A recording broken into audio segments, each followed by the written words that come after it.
अब इसको याद, ये था हमारा मैट्रिक्स। अब इसको याद रखने के लिए मैं क्या बोल रहा हूँ कि मैंने एक वेक्टर V1 लिखा, V1 वेक्टर लिखा। तो वेक्टर तो आप 11th क्लास से पढ़ते हो, तो तुम्हें पता होगा कि वेक्टर के 3 कंपोनेंट्स होते हैं, या इन जनरल 2 कंपोनेंट्स होते हैं। 2 कंपोनेंट्स होंगे कब? जब वो वेक्टर किसी प्लेन पर होगा, XY प्लेन पर होगा तो 2 कंपोनेंट्स होंगे, एंड अगर वेक्टर XYZ प्लेन पर होगा तो उसके 3 कंपोनेंट्स होंगे। तो हमने क्या किया, एक वेक्टर V1 लिखा, और V1 वेक्टर को हमने क्या किया, इसका जो ये R1 है ना, ये R1, इसके 3 जो एलिमेंट्स हैं ना, A1, A2 एंड A3, इसको इस V1 वेक्टर के 3 कंपोनेंट्स बना दिए, I कैप, J कैप और K कैप वाले कंपोनेंट बना दिए। तो ये क्या हो जाएगा, A1 I कैप एक वेक्टर हमने ऐसे लिखा, plus A2 J cap, plus क्या लिखा हमने, A3 K कैप। एक वेक्टर हमने V1 लिखा। एक दूसरा वेक्टर V2 ले लिया। V2 वेक्टर को लिया तो हमने क्या लिखा, ये जो सेकेंड रो है ना, सेकेंड रो के जो 3 एलिमेंट्स हैं, इसको हमने V2 वेक्टर के कंपोनेंट्स बना दिए। तो ये क्या हो जाएगा, B1 I cap plus B2 J cap plus B3 K cap. उसके बाद हमने थर्ड रो पर आ गए। ये जो थर्ड रो के ये जो 3 एलिमेंट्स हैं, इसको हमने V3 वेक्टर के कंपोनेंट्स बना दिए। तो ये क्या हो जाएगा, C1 I cap plus C2 J cap plus C3 K cap. अब ये जो 3 वेक्टर्स मिले ना, इसकी स्पेशलिटी क्या है वो तुम समझो। हमारे पास क्या गिवन है, A1 square plus A2 square plus A3 square is equal to 1, ये पहले गिवन है। तो तुम्हें पता होगा कि अगर जो हमारा यूनिट वेक्टर है, अगर मैं वेक्टर V1 का मॉड ले लूँ तो मॉड कैसे लिखते हैं, रूट अंडर आई कैप का जो कंपोनेंट है उसका स्क्वायर प्लस J कैप का कंपोनेंट है उसका स्क्वायर और प्लस जो K कैप का कंपोनेंट है उसका स्क्वायर। तो ये किसके इक्वल है, 1 के। तो ये किसके इक्वल है, 1। तो यहाँ से हमें क्या पता चला, ये जो हमने V1 वेक्टर बनाया, V1 वेक्टर कैसे बनाया, ये जो A मैट्रिक्स है, इसका जो फर्स्ट रो है, इसके फर्स्ट रो के जो 3 एलिमेंट्स हैं, उसको हमने इस V1 वेक्टर के 3 कंपोनेंट्स बना दिए। तो हमें जो वेक्टर V1 मिला, फिर जब उसका हमने मैग्नीट्यूड लिया तो हमें 1 मिल गया। तो हमें क्या पता चला कि जो V1 वेक्टर है वो एक यूनिट वेक्टर है, ठीक है। तो अगर फिर हमने V2 का मैग्नीट्यूड लिया, सिंपली 1 वो भी आ जाएगा। ये किसके इक्वल होगा, V3 वेक्टर के मैग्नीट्यूड के इक्वल।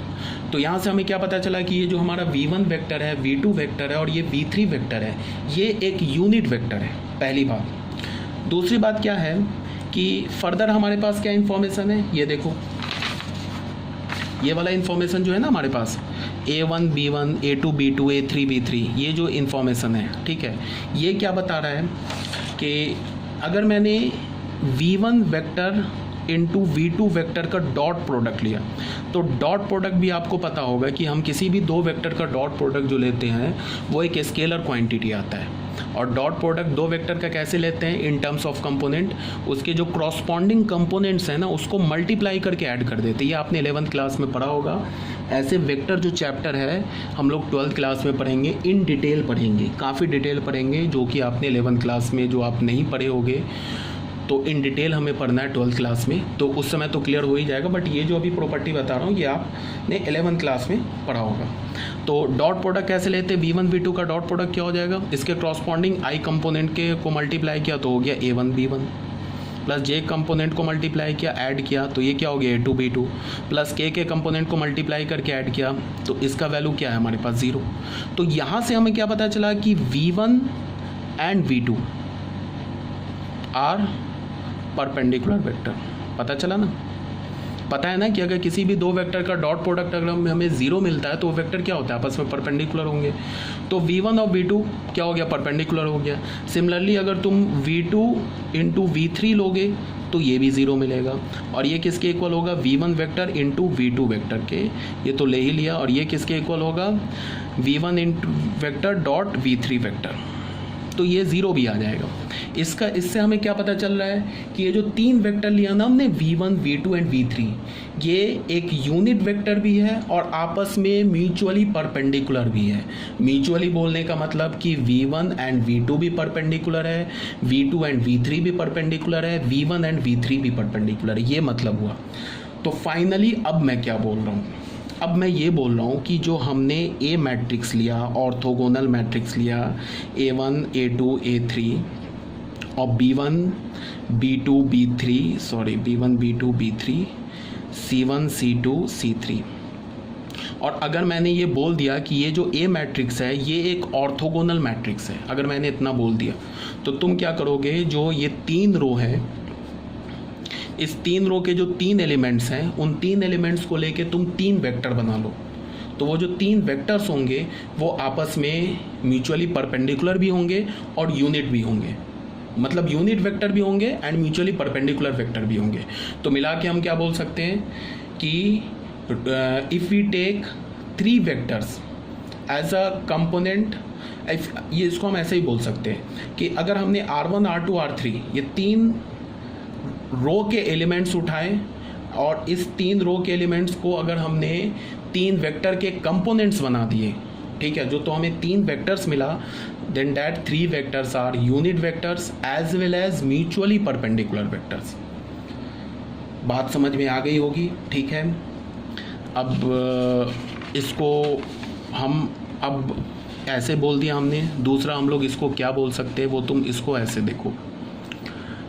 अगर हमें पता है कि ए अगर हमारा ऑर्थोगोनल है तो ए ट्रांसपोज भी ये भी ऑर्थोगोनल होगा, ये भी पता है हमें कि ऑर्थोगोनल होगा।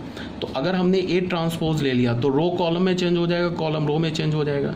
A1 A2 A3 हो गया, B1 B2 B3 हो गया और ये हो गया C1 C2 C3। अब तुम देखो यहाँ पे मैंने क्या बोला था कि A1 अगर रो के 3 एलिमेंट्स को अगर तुम वेक्टर के कंपोनेंट बना लोगे, मतलब रो वाइज अगर तुमने कंपोनेंट बनाया किसी 3 वेक्टर का, तो म्यूचुअली परपेंडिकुलर भी होगा, ऑर्थोगोनल भी होगा। अब वही चीज़ तुम यहाँ कॉलम में देख लो।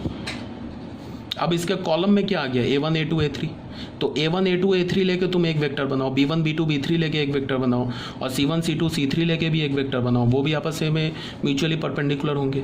तो इससे फाइनल रिजल्ट हमें क्या मिला कि किसी भी ऑर्थोगोनल वेक्टर के अगर तुमने रो वाइज जो एलिमेंट्स लिखे हैं उसको लेके तुम 3 वेक्टर बना लो, या कॉलम वाइज जो 3 एलिमेंट्स लिखे हैं उसको लेके तुम 3 वेक्टर बना लो, ठीक है, तो वो जो 3 वेक्टर्स मिलेंगे वो म्यूचुअली परपेंडिकुलर भी होंगे और यूनिट वेक्टर भी होंगे। फिर से एक बार बोल रहा हूँ, अगर हमारे पास एक ए ऑर्थोगोनल मैट्रिक्स है तो या तो तुम रो